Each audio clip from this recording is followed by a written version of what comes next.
Welcome back to Chicago Now. We're going to kind of slow down the show, talk about something really important that I think all parents need to listen to, and that's the topic of cyberbullying. School is back in session, and this is a real situation that kids may encounter. And joining us now, we have Rose and Rob Bronstein. They've been with us before. They created Buckets Over Bullying, really out of their pain, turning their pain into purpose. We want to thank you both for joining us today. Thank you. Thank you. Let's talk about, how you came to even develop this nonprofit.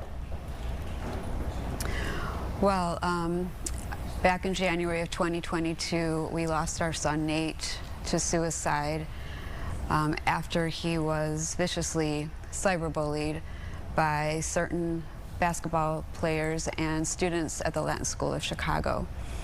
At the time of his death, we were not aware that he had been cyberbullied.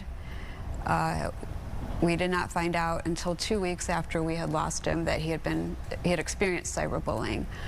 The Latin School of Chicago had received a report from Nate. He had reported that he had been cyberbullied and gave the evidence, very clear evidence of it and who was behind it.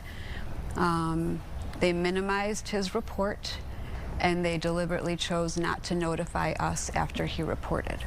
I remember speaking with you. Yeah. I believe it was this past year, and you were on an information quest from the school itself.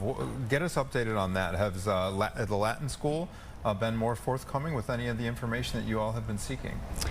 Well, we can't comment because we're currently in litigation. Got it. Okay.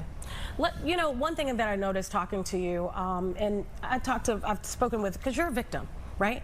And I've spoken with victims' families over the years.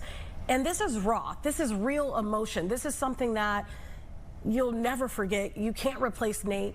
What has life been like for you? I know you're fighting for other people to not have to go through this, but you still have to deal with the raw emotion at the same time. Well, I mean, that's exactly what you said, which is, absolutely, it's very real, and we deal with it every day, but no question, working all the time to educate other families, to make sure that this happens ideally never again, but really anything we can do to protect other families, to let other parents know about what was our blind spot, is what sort of gives you a purpose to move on. And look, what we were dealt a terrible hand, but we also feel fortunate that, and we're happy to talk about some of what we're doing, but we feel fortunate that we have been able to get so much traction because it's such an issue, it's such a problem. Yeah.